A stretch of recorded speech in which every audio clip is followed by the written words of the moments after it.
to quote unquote help lead or help, I could be quiet the whole fucking time if I want to. Yeah. Not that I will, but let's be honest. Yeah, no, you're very good about this, speaking up and speaking your mind. I like that about sometimes good or bad. Well, sometimes good or bad. Again, I think that's where Monday nights are. I think that's the glory of Monday nights. Is I don't.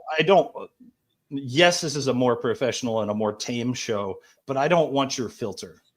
I want. You'll never get a filter, but not just from you. Not just from you. Right, but agreed. Anybody that comes up here, like I want the raw. Hey, my week was fucking terrible. Oh yeah, or, hey, dude, my week was great, but I was struggling with this. This is where it flipped around. I don't want you to beat around the bush and keep it to yourself because you're too much of a fucking man to speak up about it. I want I'm still going to be that guy. Don't get me wrong. No, but like, I want you to talk about it because that's the glory of Monday nights. You'll never see me on a Monday night with the box of tissues crying, but not yet. Rip. I feel like you'll drop down if that ever happens. Oh yeah, well. Yeah, because I'm not that guy. Like, you and I were talking about before we started. This morning until about noon, 1, I was like, where can I buy a bullet and rent a gun? And then I had a conversation with someone, colleague, and they put shit in perspective. Like, they didn't mean to. It's not like I called him like, hey man, I'm having a shit day. No, they were just like, hey, I have a question about this. And then we got to talking. And I got done with the conversation. I was like, maybe I don't need to rent anything or buy anything. I just, I'm good. Did the conversation just evolve into something that it was touched on what was going on and why you're upset? Or what did it make you feel needed? No, not necessarily to feel needed, but it was one of those things where it was like the colleague and I were talking about the plan for the new program that we're running, and I was stressed out about it because Chaka's been to one of the meetings, he's seen it. It's not something that I can call everybody and be like, you need to well, you know about it too. Yeah, I could call you up and be like, hey, get on this, and you're like, yeah, come in, whatever you say. That's not ever going to happen. I don't care what you're selling. Yeah, she is. But that's for a different night. Well, actually, I'll talk to you about it off air, but there's a development with that too, in a good way. But it's like we got into a plan of over the next X amount of days, we're going to do this, this, this, and this. And I found out today, I don't have to do it all by myself. And I was like, you want to talk taking the weight of the world off my shoulders? I felt like I was able to breathe for the first time in 2 months. Where I was like, And I started seeing sunshine and roses again. And then I stepped outside and it started raining, and I was like, well, fuck that, But there's a hurricane off the coast again. Yeah. So I have to deal with weather. But I don't leave my house most of the time, so I don't have to worry about it that much. Yeah. But no, it's you were talking about before we started, we were talking about intrusive thoughts, which is the things we think, but God forbid we ever say them out loud. Or follow through. Oh, agreed. It's people don't realize that even just a normal conversation, like if I called you up and we just started talking about the fucking weather, whether you know it or not, during that conversation, whatever comes up in that, God knows how long we'd be on the phone. Couple hours. Could alleviate something that we didn't even talk about. Yeah. But it's like I got my mind off of what I was thinking. 100%. And everybody should be able to have that one or two or a couple of people where you're like, hey, let's just shoot the shit for 20 minutes. Like right before we started the show, I was watching Wally do his show, and I saw Benji was on there, and Benji and I ended up jumping on WhatsApp and calling each other and having a conversation. Because we need to teach Wally how to use the chat and read it. But it's fucking and so, you know, Benji and I were sitting there shooting the shit about stuff, and he kind of, even that conversation where I don't have to talk about work, I don't have to talk about the shows, we were just shooting the shit. Hey man, what are you doing? And we don't have to worry about the content, we don't have to worry, you know. And it was like that little bit of it was just like, oh, get whatever I have on my brain off my brain. He really does, minutes. Joey. He really does. He's a good asset. And Who's that? dare I say,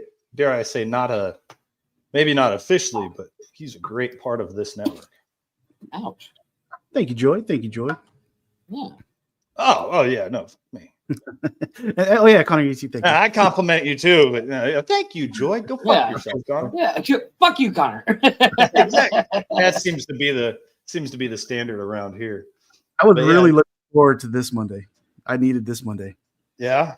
How was I your week was last about week? to ask you, how was your previous I had week? a fucking great, fantastic, fucked up week, dude. Just because, Fantastic. do you guys have older children? My daughter's 19. 19. Okay. So I have 24 is my daughter. 21 is my oldest son. I got an 18-year-old who's my fighter. And then my 13-year-old. 18-year-old's still at the house. 13-year-old's still at the house. So the 18-year-old one right now. He's the one. He is the one. He won the award for the reason I'm here on this Fuck Monday. up of the week. Motherfucker. He's at the age where he's wants to be an adult, but still does little kid things. Still does kid things. And wants to be treated like Dude, an I'm adult. 44 years old and I still do that shit. Wants rides to go everywhere. Wants this, wants that. But hey, we tell him to do something. I'm a man. I don't need to. I'm a man. Where are you going? I'm a man. You should know. Where I'm like, oh, it has been a week. It's been a fucking week, man. So I've been dealing with that and trying to. You better watch your balance this motherfucking out. tongue when you talk to me. Well, there's something that I've kind of adopted a philosophy that I kind of came up with. I was thinking about it one day. You know, from the age of 18 until about 30, you think you know everything.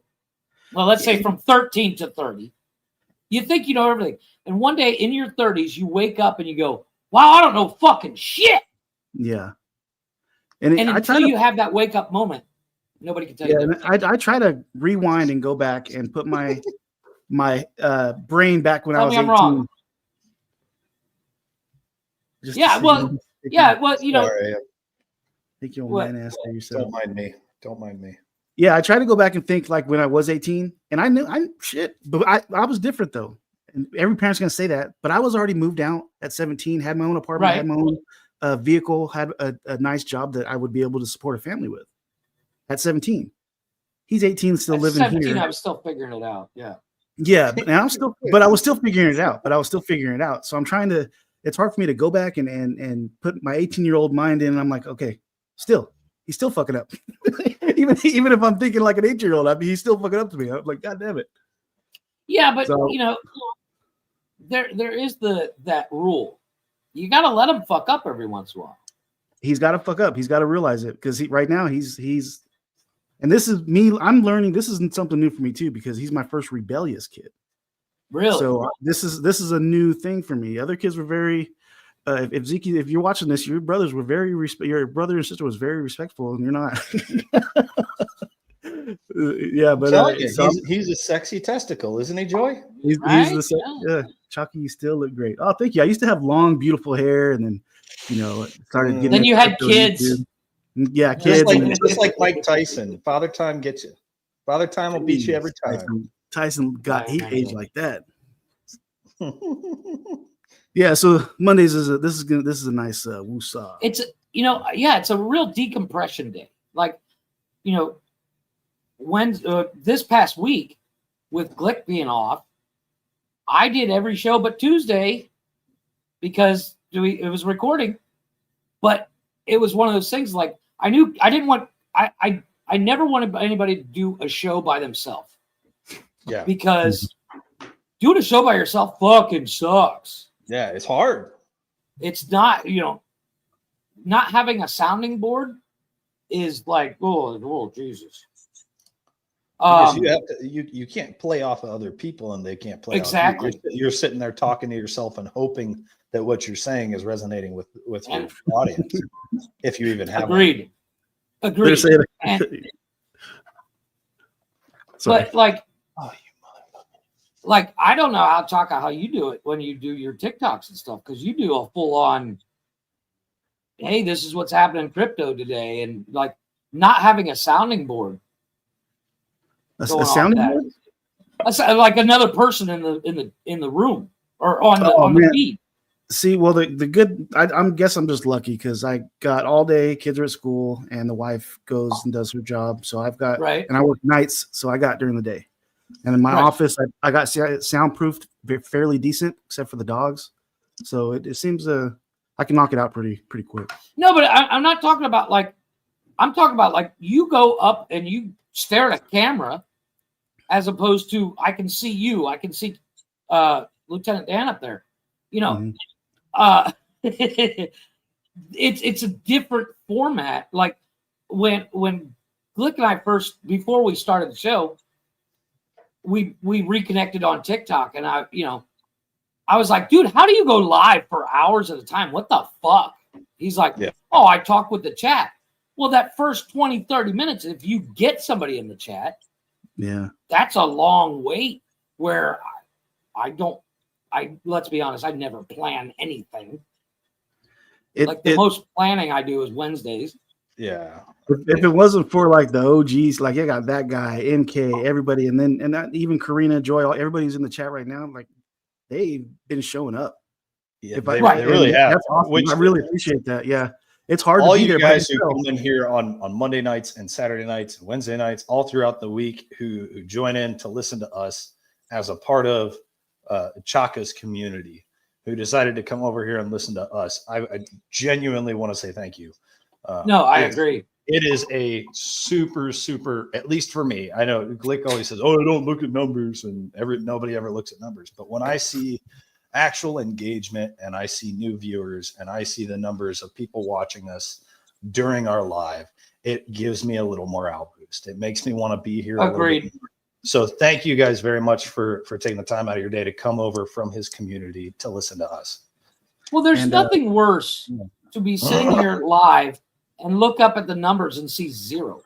Oh my God. What the fuck am I doing? Mm-hmm. I'm not 40. Well, except for Connor, he's still in his 20s. I'm 27, dude. Get out of here, Joy. He's a I know fetus. that my beard ages me a bit. You're 27, bro? Seriously? Right? I said the same thing. The problem is he was in the military most of his life, so he looks like he's 45. Yeah, from the time I turned, well, I guess I wasn't even 18 yet. I joined before I was 18, and then I got out just over a year ago. So yeah, it's been. You know why I thought you're older, dude? No, not your looks or nothing like that. Because the stories you tell, you've lived some life, bro. Because you tell some deep shit. And I'm like, this guy's got. I thought we were the same age. Right? No, man. I've got some experience. I know a thing or two because I've seen a thing or two. Yeah. Well, like I tell Glick, all my trauma came in my adult part of my life. So yeah. So that's where I started seeing things. But what I was gonna say is my brother hit me up. He wants to jump up here one day. He's like, I want to go up, and he wants to come up on Monday too. I was like, dude, come up, join us. He's never showed his face on YouTube before. He wants to do it over here on a Monday. Always welcome. The beauty of shows like this, it's not about the host. It's literally about who's watching and dealing with the shit, the day-to-day bullshit that we all go through that just makes you like, so I can bury that body there. Nobody will ever know because I put wildflowers on top of it. Yeah, well, yeah, don't get me started. There's a reason why I don't leave my house. I'm just saying. That was an interesting conversation that I had just yesterday. Jeff, I was out with one of my buddies. We were grabbing Burger King, bring it back to the house. He brought his son over, and the kids were playing and everything. But he's an ex-con, and we're at the Burger King, and dude, I'm fuming because there was a whole situation with fucking DoorDash somebody grabbed our order, so we were sitting there waiting 45 minutes because nobody realized. And I had talked to him like 7 times. I'm fuming. I'm pissed. I'm just like, dude, I'm starting to get to the point where I just want to fight somebody. Mm-hmm. Well, part of that's hunger. I'm calling it now. Well, no, I ate breakfast that morning. No, don't ever cut in front of me in a fucking fast food line. I'll slit your throat. That's not cool. I was starting to get so mad, and I'm like, dude, I need to step outside for a minute to calm down. He was like, look at me. He's like, you don't need to be that guy anymore. Facts. I was like, who the fuck are you? It's little shit like that hits you, and you go, you got a fucking point. Right. Because it was such a simple thing that he said. You don't need to be that guy anymore. I know that a part of you wants to be that guy because that's manly. That's you. That's tough. Yeah, but you were that guy for how long? I was that guy for just shy of 9 years, and it's a hard switch to turn off. It is, and he's like, you don't need to be that anymore. Yeah, because that's one of the big things that I've been struggling with, and Jeff knows since I got out is I want to be that badass. I want to be the mean motherfucker that nobody wants to mess with, but I'm also a father. I'm also looking for a civilian job, and they don't really care. Yeah, and neither does the rest of the world. Negative. Neither does the rest of the world. He was like, you don't need to be that guy. You're not in prison. You're not in the military. You're not doing that anymore. Be soft. Yeah. Relax. And I was just like, oof. I was a little heartbroken when he said it too. I was like, fuck. But it got you to think though, didn't it? Yeah. You're like, you know what? You got to fuck with, my wife gets on me about smoking. And I said, honey, I smoke to save lives. and the first time I told her that, she was like, what are you talking about? I said, because without my cigarettes, I will kill everyone. Because, like I said, you cut in front of me at Burger King or something. Oh, you just lost. You're going down. You don't mess with that guy. Yeah, I gotta be that guy. I gotta be that guy at work. I'm a dick. You do. I have to be. That's why I started YouTube. This is kind of my outlet. I can be myself, and I got to be that guy when I'm with the family because I got you're always wanting to look out for your family. So I'm like that with them. I originally think that's why Glick talked to Connor about doing this show, because whether he meant to or not, Connor needs that outlet. Yeah. I'm talking about you in third person. Shut up. But it's one of those things. It's like, I think it may not have started that way. And I know you were hesitant for a while of coming up every Monday and stuff like that. But I think it's become your little, this is where I can be that angry asshole if I need to, or I can just let everything go that over the past weekend or week or whatever has been driving me insane, so that I am a better father. I am a better husband. I'm a better human being. Look at me getting deep. Yeah. I'm just saying. When you have a chance to use an outlet for your anger, for your quote intrusive thoughts, for your your little things that keep poking at you all fucking week, all fucking day, every fucking day, and once a week you can just let it out. You can relax. You can talk about it, or you can listen to other people talk about it and realize you're not alone. That is definitely it's a big reason why I love doing Monday nights. Even when I wasn't coming up on Mondays, especially when I was super busy and working like till 10 o'clock on Monday, I'd have you guys' show on in the background. So to remind myself, you are not the only motherfucker going through this shit. That you may not be going through the same thing as Connor. You may not be going through the same thing as Chaka, but you're going through something that and the old adage of bottle it the fuck up and wait till you explode is not cool, because that's how people climb on water towers. I'm just saying. Yeah. You know, it's also how, and like, I'm too old. I'm too old to climb a water tower. You in therapy. Mm-hmm. I joke a lot, but I am angry. I'm an angry person. I have a really short temper, and it's not a good quality to have. I feel terrible The last time I tried those patches, I was wearing them like a belt, like Chewbacca. Dude, I tried the gum, and it's fucking terrible. What got me to quit chewing, because I've chewed tobacco since I was 15 years old, was these right here. It's called Black Buffalo. It's no tobacco, no nicotine, 100% leaf. No nicotine. Interesting.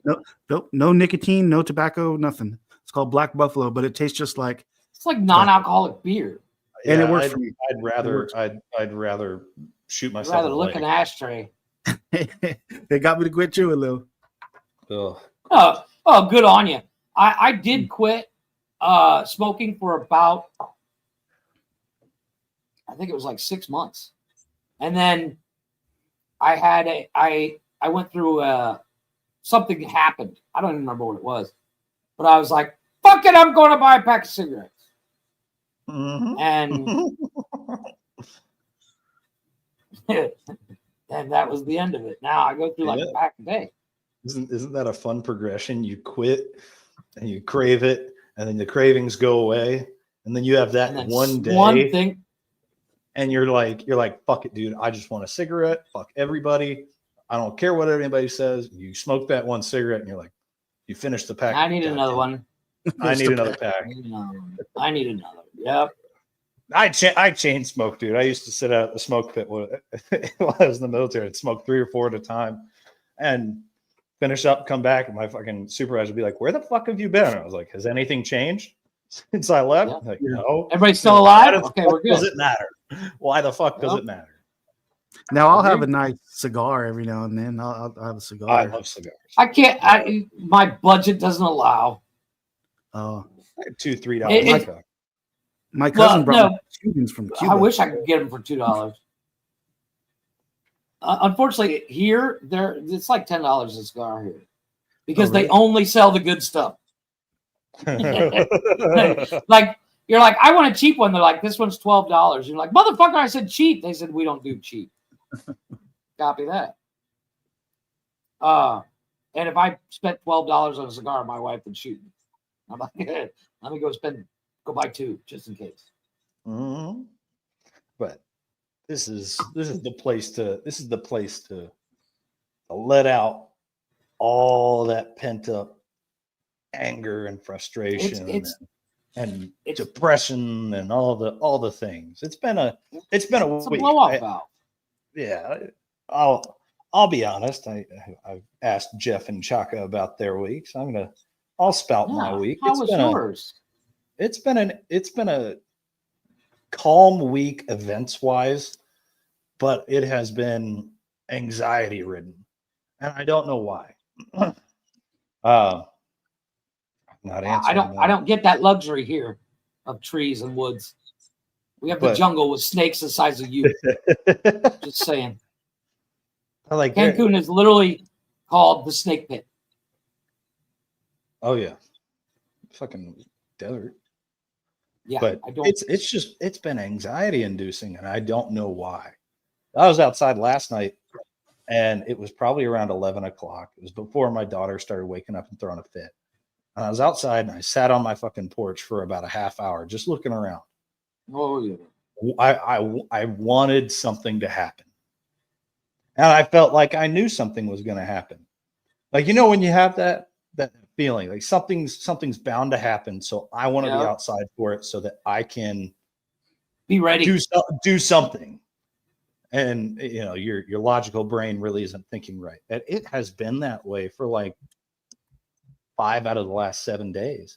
And my wife's like, "You've just been really quiet lately." And I'm like, and so I sent Jeff, I sent you that TikTok, and I was like, dude, I'm on that right now. Like, it got me at the right time. It was an interesting one. But you know, and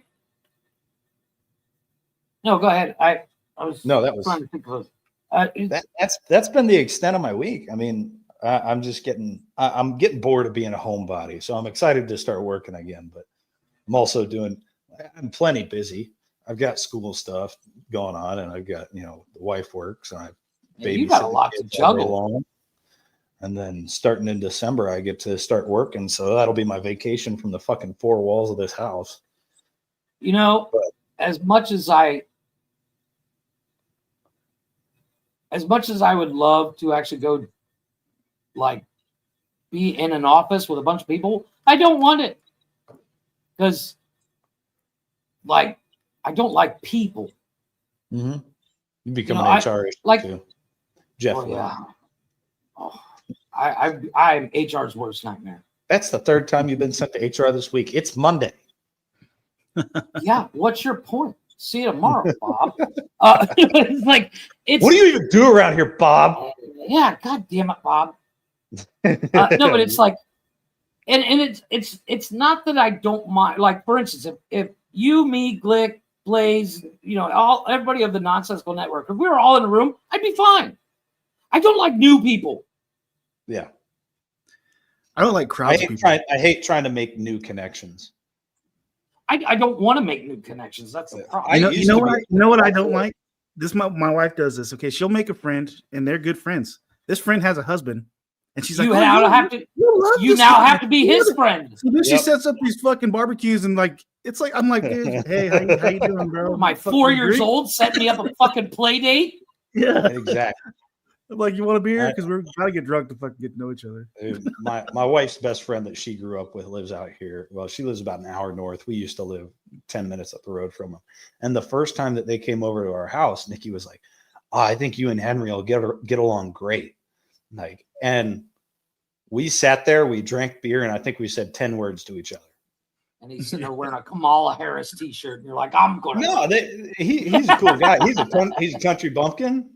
And he's like me. He doesn't care to make a whole bunch of friends.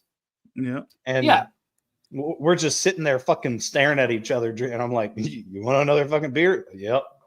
I'm like, that was the extent of our conversation for 3 hours. And Nikki's like, did you like him? And I was like, oh yeah, we get along great. He hands me beer great. That's the basis of a relationship. He had extra cigarettes. I like him. Oh, he had a lighter when I needed it. He always has my Camel Crushes. He smokes my Camel Crushes every time I see him. Like, hey, you want to go smoke? But you when your wife meets somebody new and they become fast friends, and their husband's like a moron or to have nothing in common, those are the longest play dates of life. You're just like, this guy.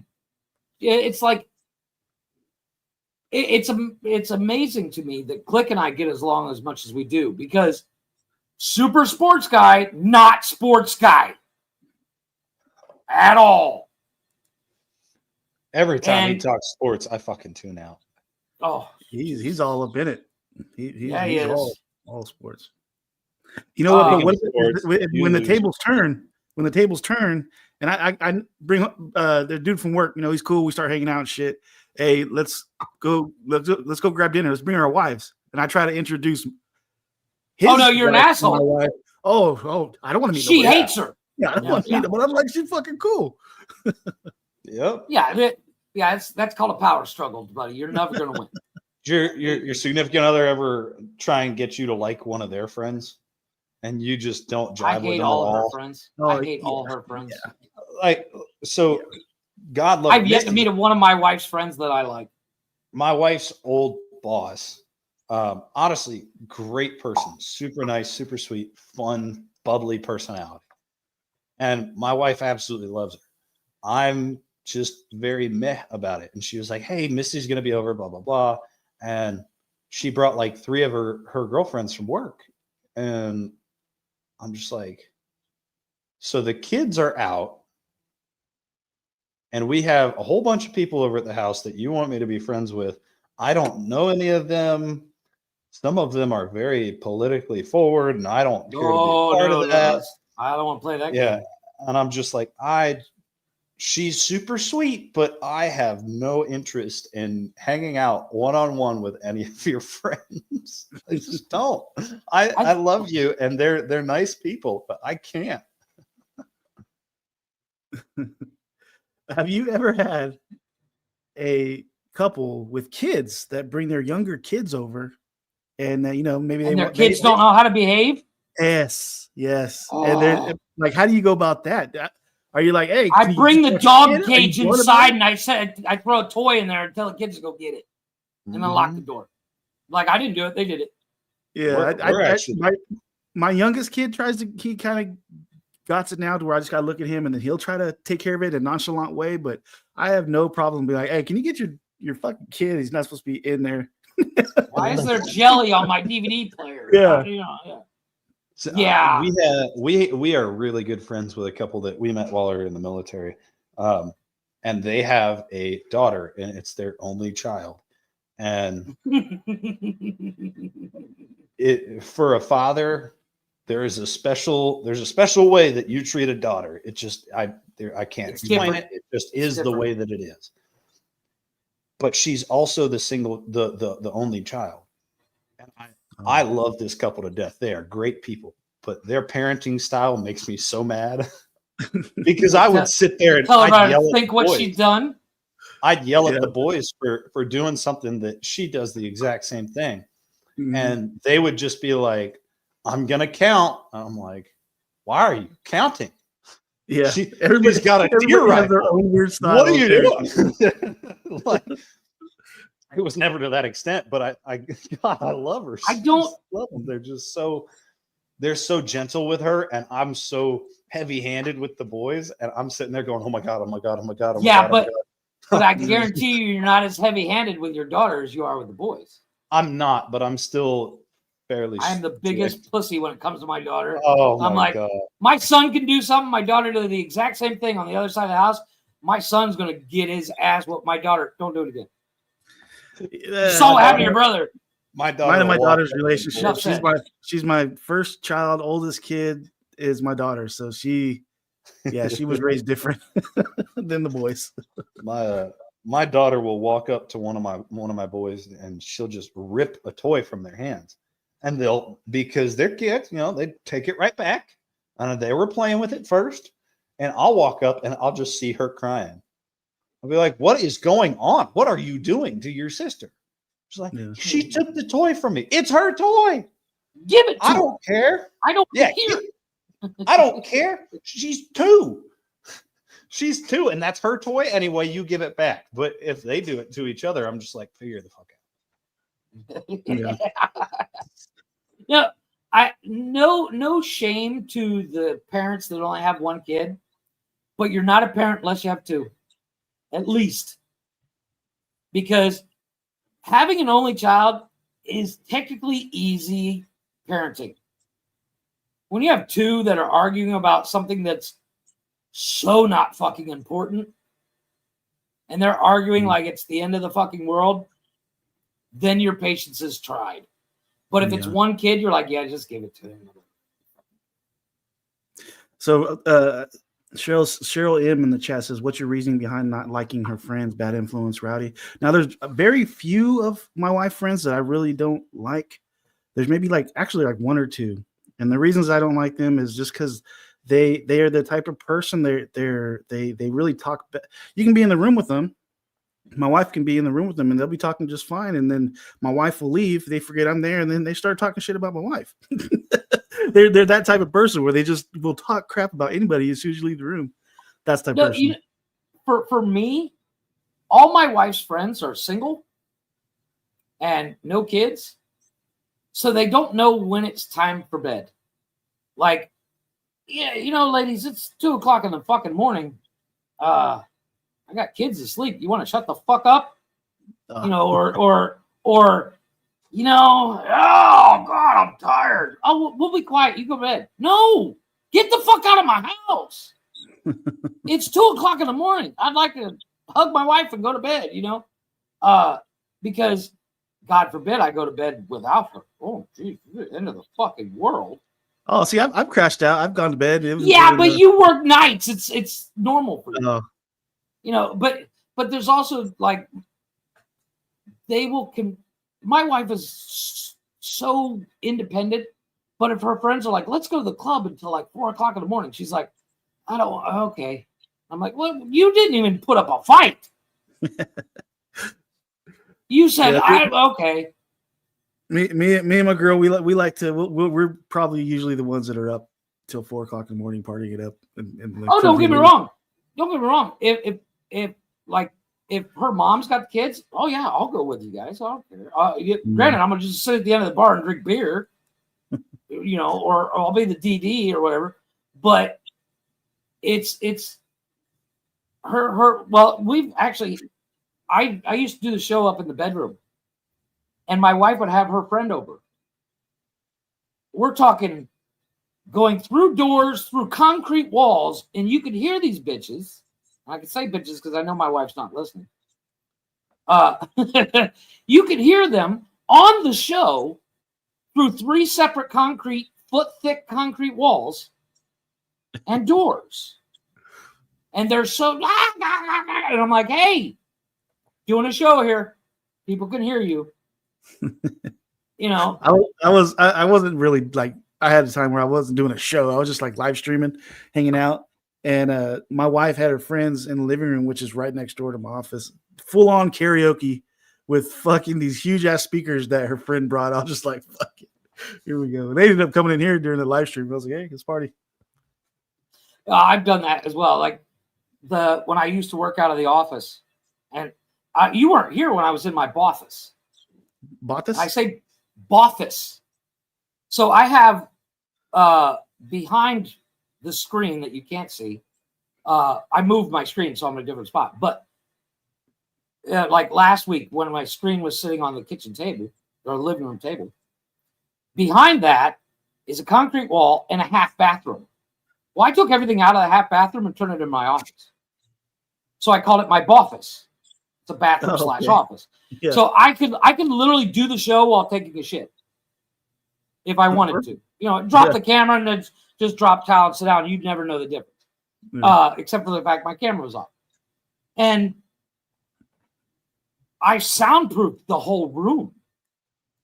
So I could, you know, it's not that big and it didn't cost that much. I think it was like $20 to soundproof the whole room. I could close the door and you could sit there and scream.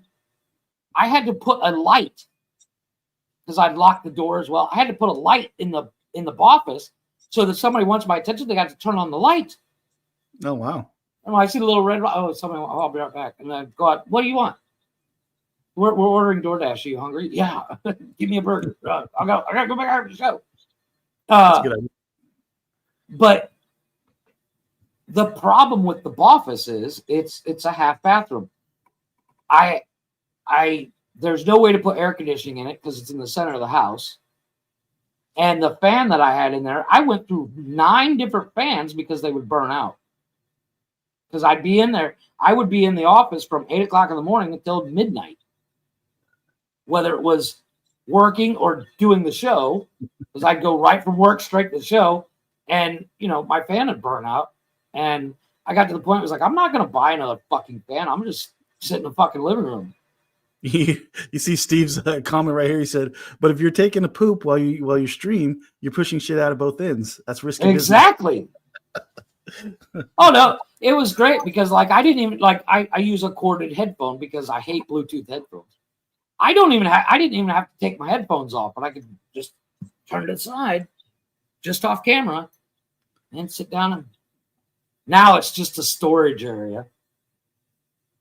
And Joyce says, I have cameras in my house. If I don't see my daughter up around 6 a.m., I put an alarm that goes off. She's always, good morning, Mom. I'm up. My kids really don't get up early. They really don't get up early. If they do, they'll go raid the fridge real quick and then they'll go back, crash out. Oh, good God. There's times like on a Saturday, you know, all week I'm up at ass crack of dawn at it, you know. And then I do the show, and then I watch a little bit of TV and pass the fuck out. And there's times where on a Saturday or Sunday, I'm like, I'm going to sleep in today. You know, I'm going to sleep until 10 o'clock or 9 o'clock or something like that. And 8 a.m., man. Them kids are wide the fuck awake, and God forbid they be quiet. Yeah. My kids have no concept of the TV doesn't have to be at 100%. Yeah. You're 4 feet from the TV. You don't have to have it that loud, you know? Mine's usually not the TV, but I got them all these JBL speakers, those big loud ones. And that they'll hook up their phone and it's just different, a variety of music. You walk through our house, it's different. It's like walking through 14 different clubs. Yeah, you're just like, oh yeah. But trying to sleep through that shit is not going to happen. Soundproof the bedroom. Wake up dancing. Real quick, Connor, I think he had to step away for a minute, deal with kids and wife stuff. Let's go ahead and play real quick. No, that's fine. Take your time. I'm going to put us on break. This is, who is this? Jay Valor. His cover of Knocking on Heaven's Door. We'll be right back.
I like that, dude. I haven't heard that one.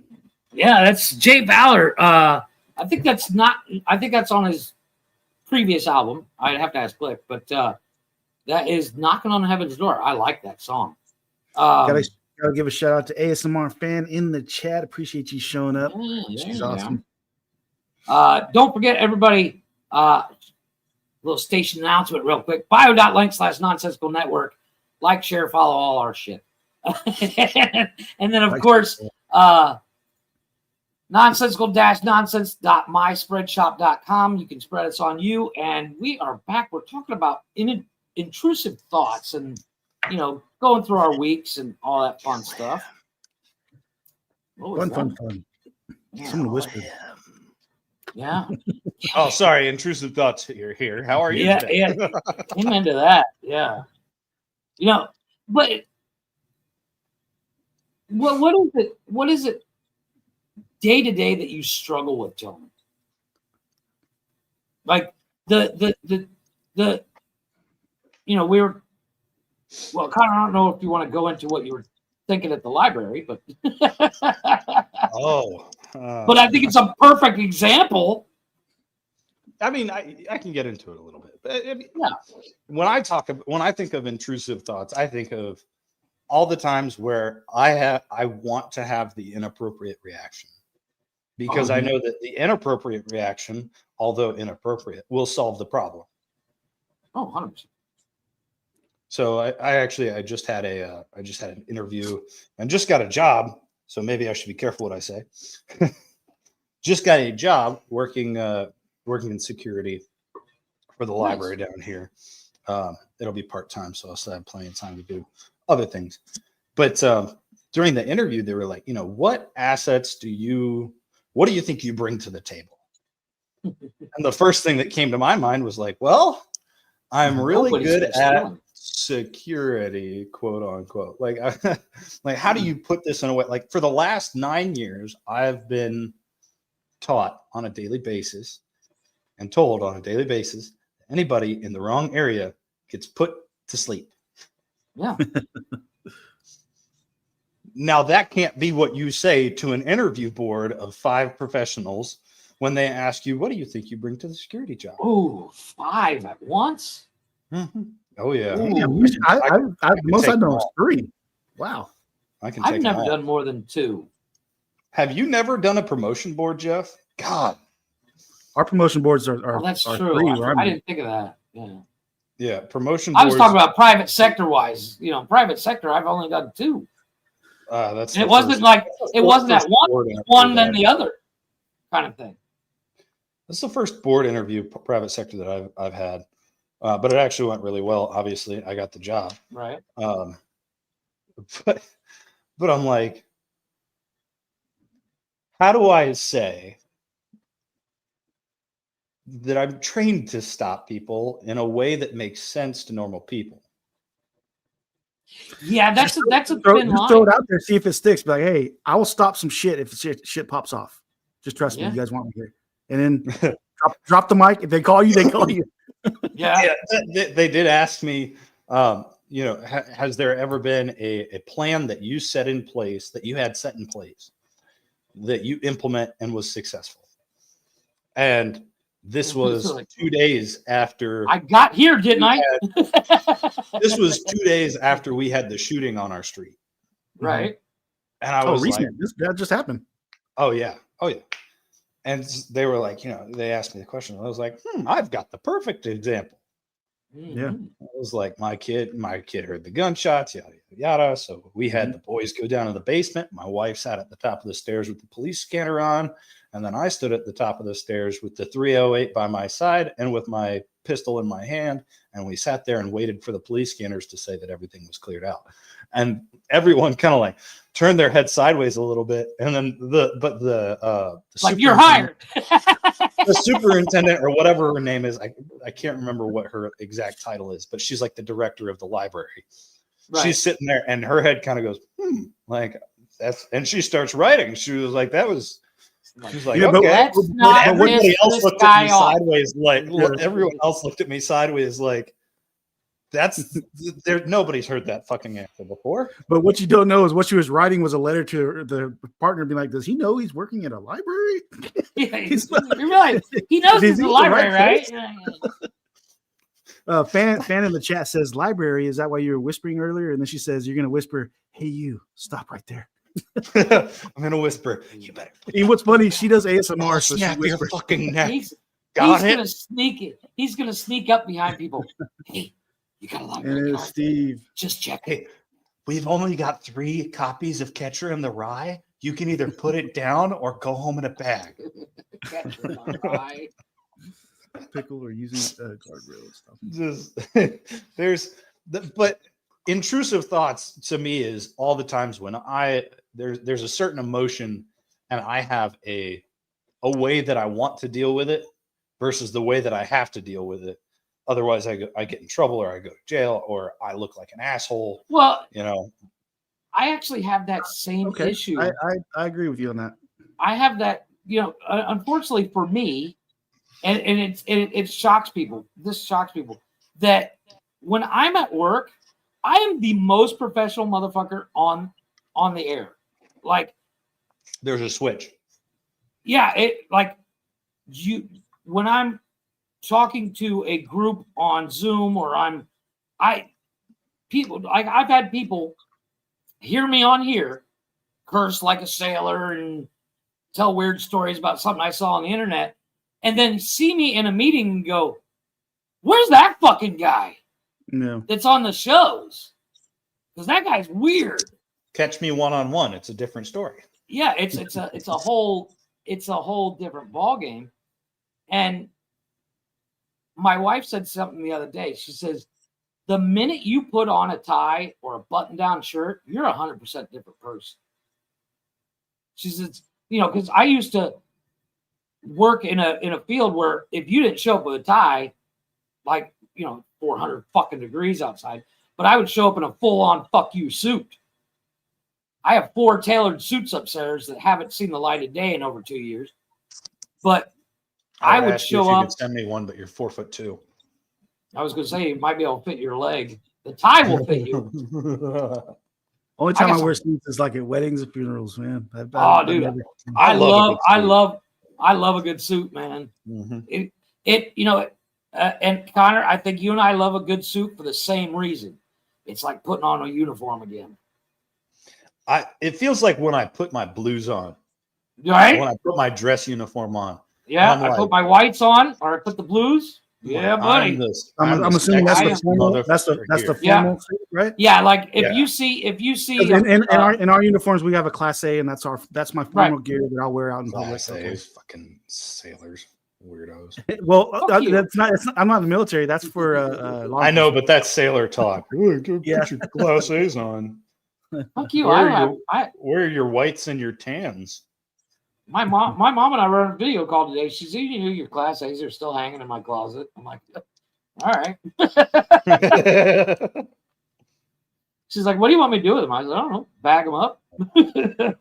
But it's like, I put on a suit, and I used to do timeshare, $1 million deals, and you walk in with a suit on, and my tie costs more than some people's cars, and it's a whole different feeling. And I've instantly become that guy, right? Where I'm putting on the $6,000 watch, and I'm putting, you got the firmest fucking handshake on planet Earth. Oh yeah. You'd think I was fucking that cigarette's just stiff, and you're like, yeah, buddy. No, back then when the only reason I don't sell timeshare anymore is because I fucking think timeshare is the biggest waste of money on the planet. Yeah. But I almost the exact opposite of the car salesman. Like, car salesman buys the cheap suit off the rack. Every one of my suits were made for me.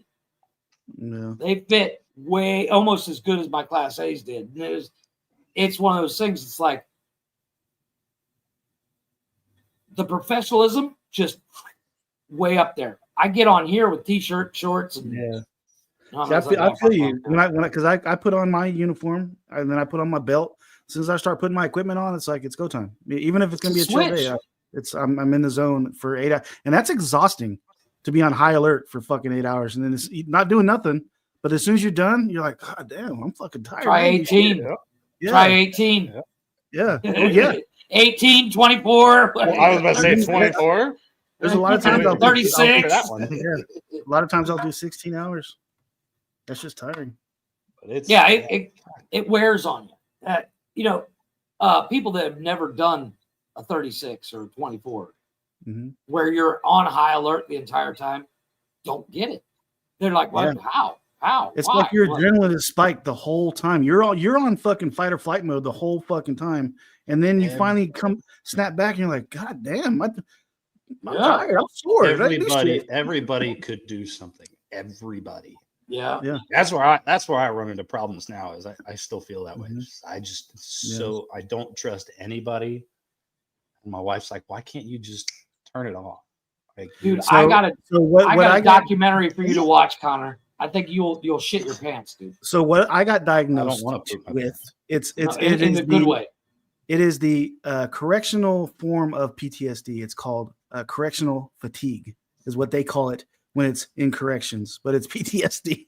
I can't go just call it PTSD. Just call it what it is. Fucking PTSD. We just call it they PTSD. call it correctional fatigue. I'm like, I'm not fatigued. I'm wide awake, motherfucker. I just don't trust you. I'm wide the fuck awake right now. Back in the military, we called that a Monday. Fucking sit there and shotgun a Red Bull at 2:00 in the morning. You've been on since 4:00 in the morning 2 days ago. And some dude walks by that you've never seen before. Hey, can I help you? Yeah. I'm just visiting a friend. Not here. Yeah, well, get the fuck out. Not today. Like, hey, can you calm down? No. I'll calm down when my shift is over. No, motherfucker. When my leave gets here, I'll calm down for about 3 minutes. I just stole an 8-ball from that soldier over there. I am. Yeah, you were talking about that vibrate thing. You know, that I'm ready. Yeah, you're where your heart's not beating, you're just vibrating. It's constant fucking.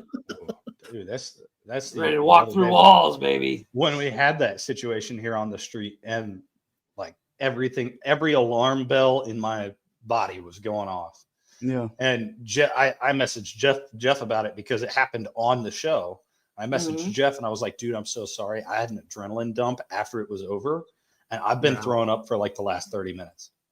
Yeah. Like it just took everything. Dude, I get that. I went from being on the highest alert to it just all went away. And my wife's like, okay, we're good. I had that today. So right before this show, about an hour before the show, I went to the store and I was like, I'm gonna pick up stuff for my dinner.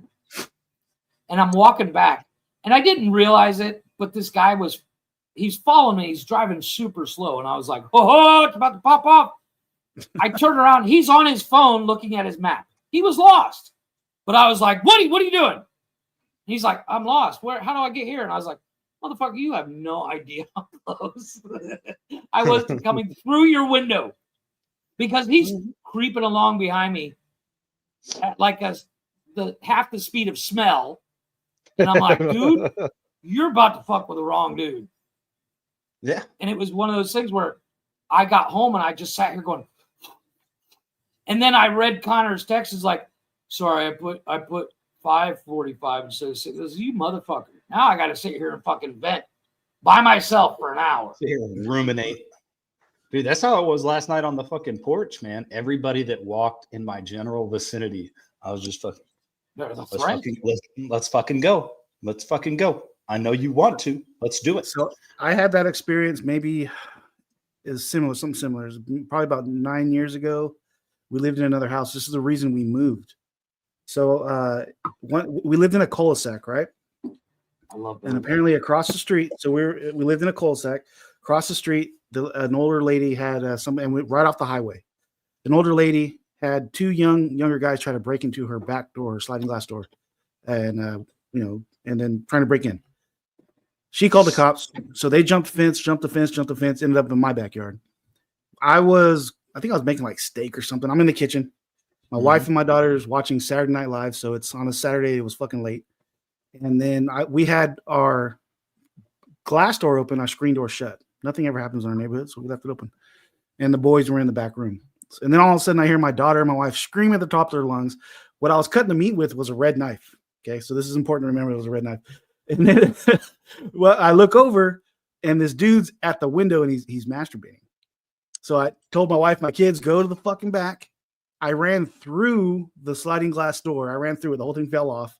This kid jumped my back fence. There's nothing but new construction, and it was foggy that day.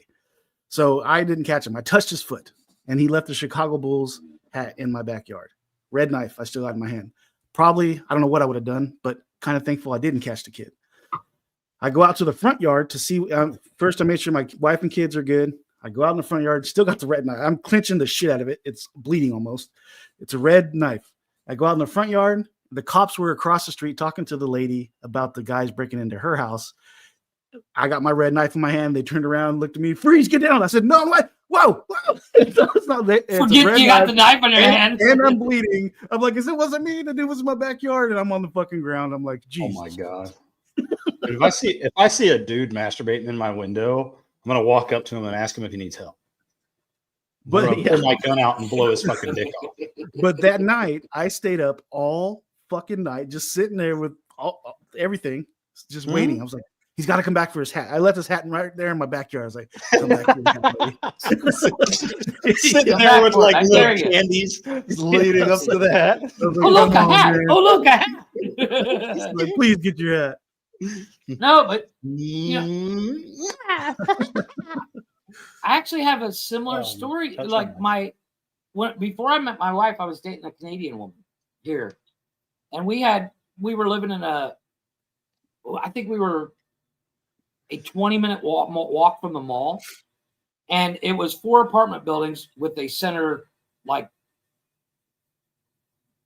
garden park thing right in the middle, and there are only 6 apartments per building, 2 apartments per floor, and per building, 6 apartments, 3 floors, and we're on the bottom floor, and there's a guy rubbing one out in the, staring at my girlfriend at the time, who's doing dishes. Now you can only see this much of her, and she screamed. And another reason God loved that I always have my shoes on. I went chasing after this dude. It was like chasing fucking the Roadrunner because he was gone by the time I got to the door. And I chased him, and by the time I got back, she had the cops there because they were just down the road. And they were like, what happened? Where'd he go? And I was like, I know exactly where he went, and I'm not going to tell you because if I find him, I'm going to jail. So you guys won't find him ever. And they said, well, we're going to put a patrol out here just in case. But I stayed up the entire night. I dare him to come back. I sat there on the porch smoking cigarettes like it was my job, going, come back, fucker. I dare you. I want you to come back. And you know what, dude? I've been in at work, been in a lot of riots, crazy situations. That my adrenaline hasn't spiked up. Something about hearing my wife and my daughter scream like that. I hit a whole nother level, dude. It was crazy. Yeah, I was straight tunnel vision. I didn't know what the fuck was going on. Yep. See, that was fucking.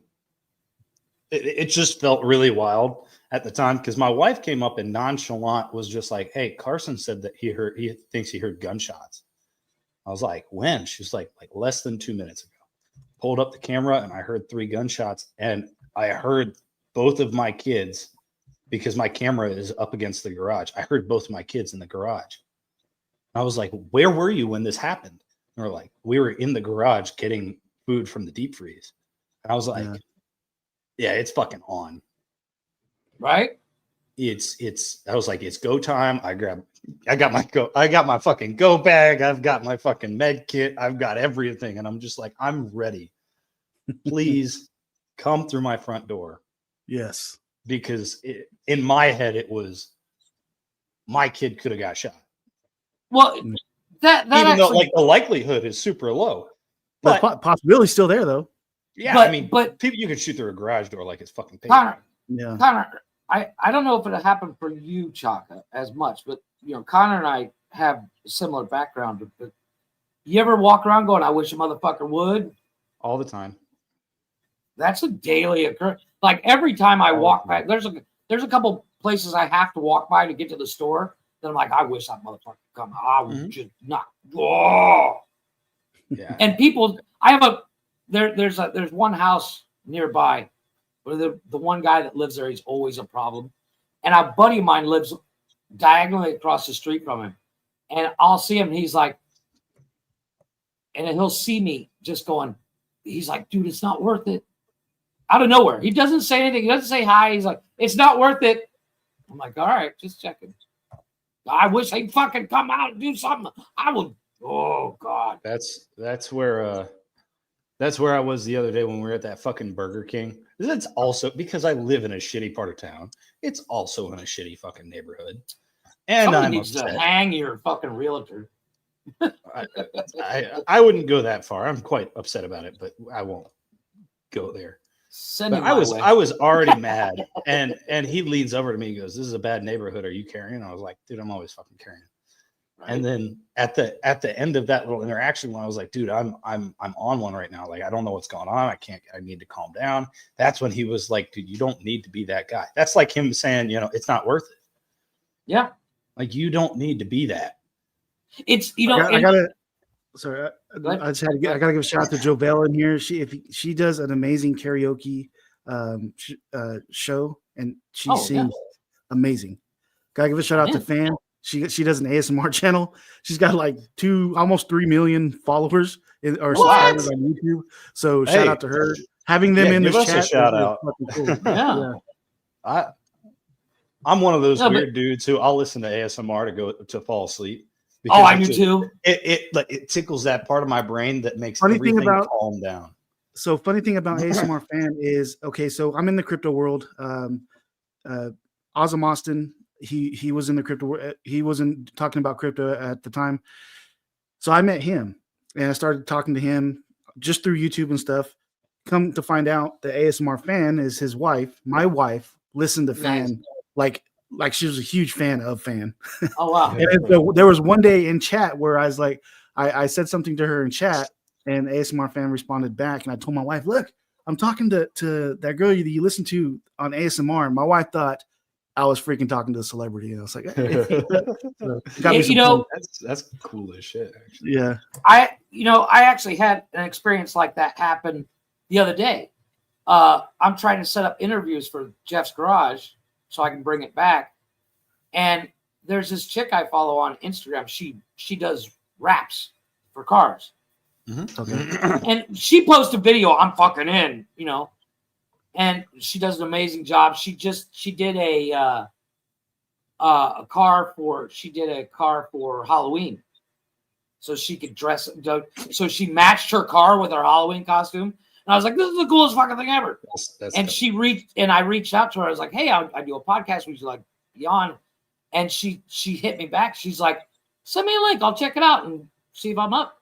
And she hit me back today. And she's like, you know what? I'm in. Let's set up a date. That's so we're figuring out a date. And I was like, this chick's got like 5 million followers. Like, I'm a peon. I hit the fucking lotto. Because even if she wouldn't be on the show, I'm still like, this is fucking cool.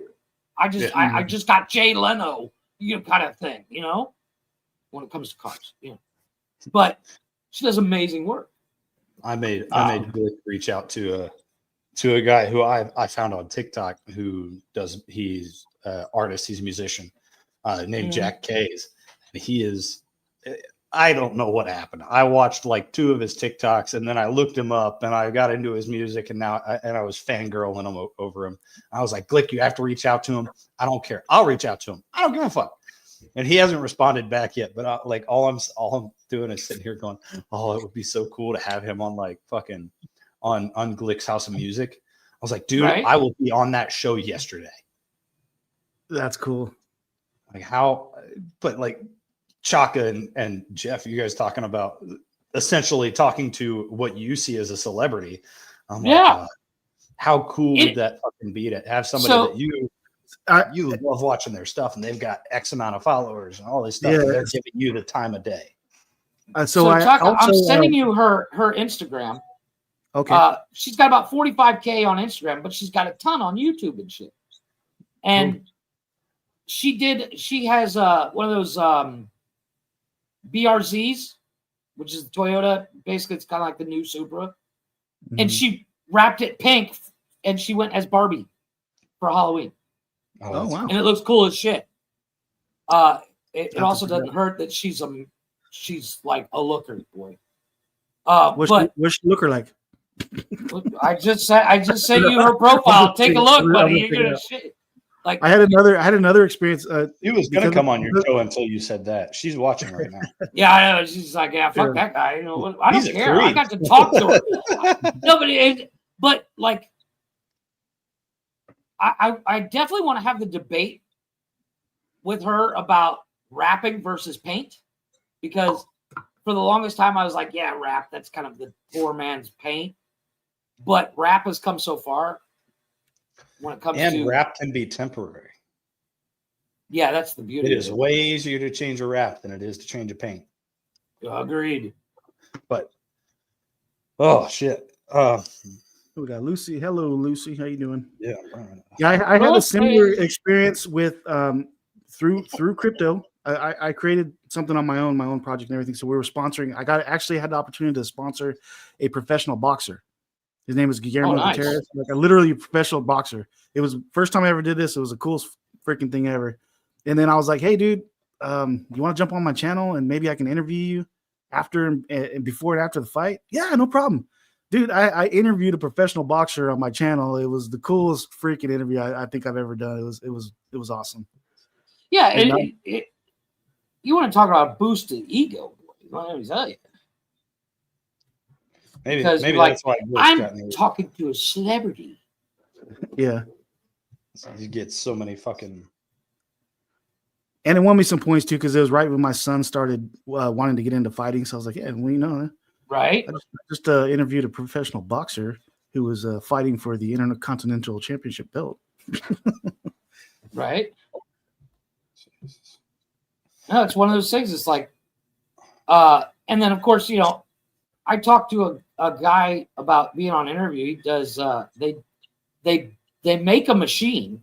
It's a tool that you can use, and I've been interested in this brand for like 10 years, and they hit me back like 2 days after I messaged them, and they're going to be on the 28th. They own a company called Arctic Blast. It uses dry ice to clean the under, like as opposed to sandblasting. Oh my God, dude! I was like, they're out of Australia. Really cool concept. So I'm looking forward to that on the 28th. When you said Arctic Blast, it reminded me right now of a drink that my wife just bought. You know the Mountain Dew Baja Blast?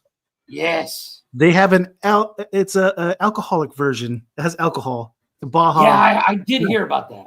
She just bought me like a 32 ounce. It's in the fridge. I forgot about that. That's why when you're done, it goes Baja Blast. Baja Blast. Arctic blasting is on down to Taco Bell and get a Baja Blast. Baja Blast. Wilma, what's going on? Wilma, appreciate you showing up. Everybody in the chat, I appreciate you guys. You guys are all fucking awesome, man. Yeah, but this conversation has gone off the rails, and we're people interacting, and I love it. And then over here on Twitter, we got 18 rocking with us. You guys are all awesome over here on X. If you want to join the conversation, come over to YouTube and hit the link and jump up on stage. Yeah, let me drop that again just in case. Smash that link. Oh, I gotta copy it again because I'm playing with other stuff. No, but it's like that. You want to talk about getting yourself out of intrusive thoughts when you get a message like that from, just to kind of bring it back around. See what I'm doing here? Mm-hmm. Full circle. When you get a see, a little round of applause. You're such an idiot. But you get a message like that from somebody that you've followed for years. Yeah. Where they're willing to jump up on the show, and you know, they don't know you from fucking Adam or a hole in the wall, but they're like, yeah, I'll give you a shot to, you know, let's have a conversation about what I do. So you know, the only way to say it is the ego boost is like, once again, it's taking that weight of the world off your shoulders, even if it is for just that few minutes. Another cool thing is when you're in the chat in these YouTube chats, like for me, when I first started joining chats on different YouTubers, the really big ones that end up becoming celebrities in your mind, you know, because you watch them every day. They got millions and millions of followers. Kind of like us. Yeah, like you guys. We got like 50 followers. Yeah, Close enough. Type something in the chat and then they respond. It was like, oh shit. They fucking Right? said, hey. They said hi. Well, you know what? Oh my god! Oh my god! Oh my god. Yeah, okay. Real kind of a cheap one for me is Leggy. Leggy will go live on TikTok. And if I put something in her chat, I'm like, hey, Leggy. And she's like, hi, Jeff. And I'm like, oh, she called me out. And she's got like 80 people watching. They're all commenting. She said my name. Fuck you all. I'm more important. My wife does that she's always on TikTok. So she watches it live and she says hi. And I hear the person say, hey, and then says my wife's name. My wife flips out, dude. It's funny. Yeah. I gotta scroll through the comments now and shout everybody out. What's up, that guy? Karina, Joy, MK, Junior. Don't even start about being a fangirl, Mr. Oh my God, Black Hot Mojo's coming on the show. Jesus Christ. You want to talk about somebody that was going to fangirl out? When we got Black Hot Mojo to come up. No, Glick, he put in the comments. I was gonna say. Or did you do that? I didn't do anything. No, that was Glick. He was talking about us being fangirls, fangirling out. Glick, you're done. When we got you guys just got glicked. Yeah, fuck it. That makes me uncomfortable. Can I press charges for that? Ew. I feel dirty. You guys just got dirty now. You need to make some kind of graphic every time Glick Quit glicking me. I don't like it. Actually, I have one. I have one for that. I actually made it today. Stop. Don't click me there. That is, man. Yeah, I don't know. Barney Fife action came Barney up. Fife. That's the score. Yeah. No, but it's like, talking about fangirling out. When we got Black Dot Mojo to come up on the show, the first thing I told Glick, I was like, dude, you're gonna fangirl the fuck out. And he did, but not in a crazy way, because we were all over. Like when we first started the show, we were all in on Black Top Mojo. We still love them as a band. And then Glick got to go to one of the shows. On Saturday, Blaze did the break. And he's like, oh, that wasn't the greatest video. I said, that's because Glick shot that video. He set up his phone while he's sitting there and did everything he could in his power not to sing along. Oh, that video. Because he knew it would be, yeah. I remember that video. So that was Glick was at that concert. It was like at a bar. It was close by. It was like only an hour away. And I think it was even before Glick was with Nikki officially. And yeah, see? Let's make this a Glick stream. Let's talk about everything we know about Glick. Oh, I could go for days. Let's tell Glick stories. I don't have any, but let's tell. Maniac, but he's actually doing it because he's self-conscious. This one time, Glick did this, and he touched me. And I'll show you on the doll where he touched me. Let's do best of Glick, a best of Glick YouTube stream. Oh, let's not say we did. Pretend we had fun. But it's one of those things. It's like, and I saw Connor had the daughter handed to him. No, she's breaking out into hives, and we don't know why. Oh, that's not good. That's no bueno, dude. Allergic to any cats or anything? I don't know. I'm gonna go give my daughter a bath here in a minute and see if she's. But I'll end this show out unless you. How much longer you want to be up here, Jeff? Not much. I'm pretty much done for the night. Okay. Yeah. If you want. Yeah, I mean, or unless Chaka, you want to do like an after show, we can hang out for a little bit.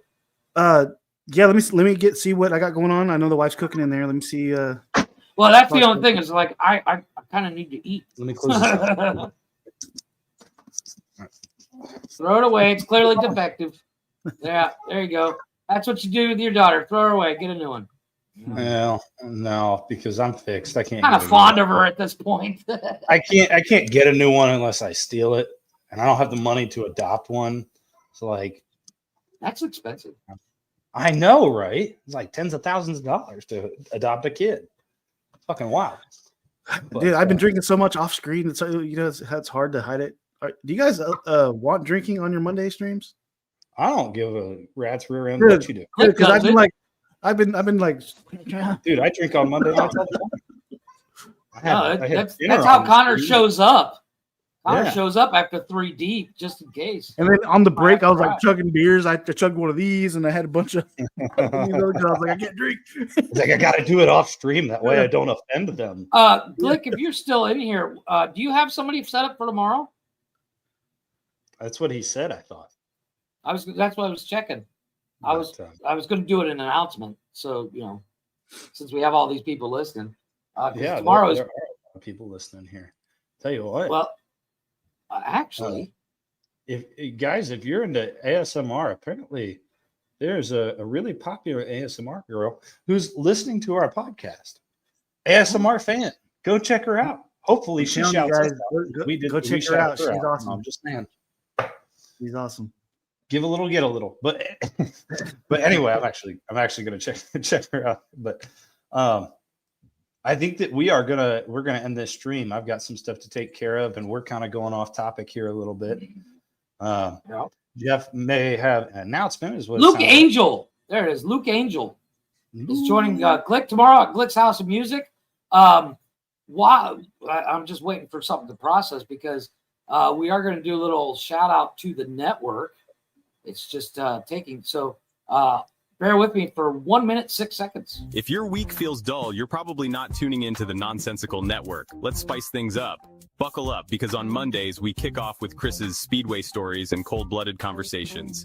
Fast cars and chilling tales, what's not to love? Next up, Lieutenant Dan, Connor that is, brings you men caring for men. Yes, even tough guys need a little TLC. Tuesdays, we've got Glick, our Sasquatch's second cousin, rocking Glick's House of Music. Tune in for some legendary jams. Wednesdays, Glick teams up with Jeff for WTF News. If it's weird, wild, or just plain wacky, they're on it. Thursdays, it's all about Jeff's garage. Think of it as a man cave with a microphone. Fridays, our resident stoner Blaze joins Jeff for Nonsense and Chill. Grab your snacks, it's movie night. Saturdays start with Cash's and Cash's Corner, where Mini Glick talks wrestling. Then it's the Open Door Challenge on Nonsensical Nonsense with Glick and Jeff. Expect the unexpected. Finally, wrap up your week with unnecessary roughness on Sundays. Glick and the boys break down all things football. So, tune in and join the madness. The Nonsensical Network, where chaos meets comedy. There it is. That way I don't have to say it all the time. Yeah.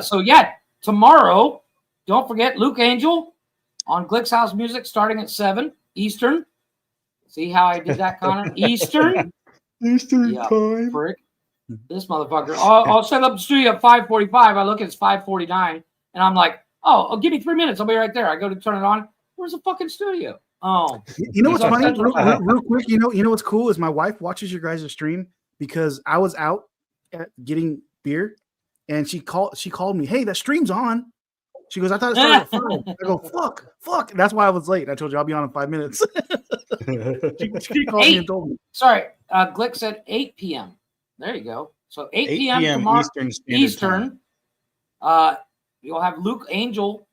Glick's going to interview him on a House of Music. So be sure to tune in for that. And tell him Connor sent you because, just because I did the announcement doesn't mean anything. Why not? That way he yells at you, not me. Fuck.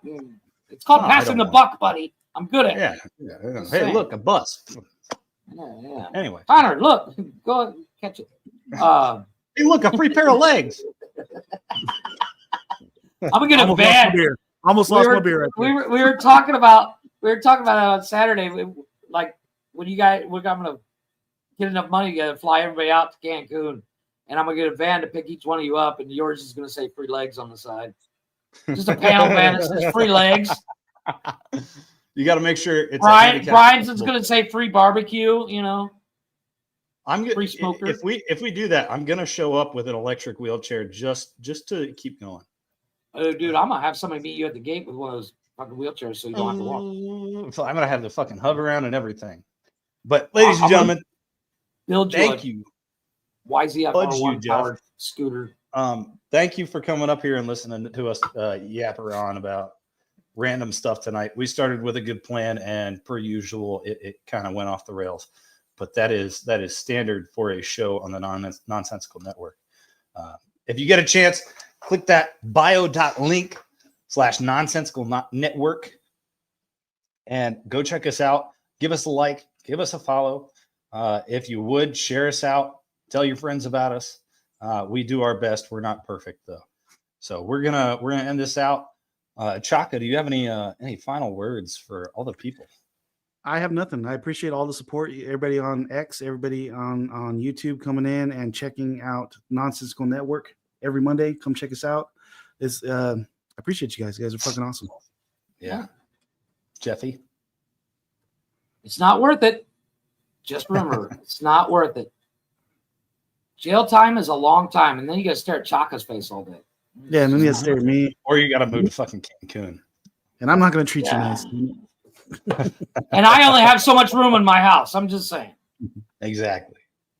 Well, ladies and gentlemen, one more time, thank you so much for coming in here. If you came from Chaka's neck of the woods, we appreciate you taking some time to give us some love, show us some love, and be over here. Feel free to share us out.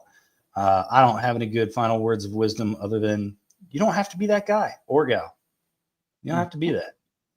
So just try and soften up a little bit. Let yourself take some heat and just leave people be.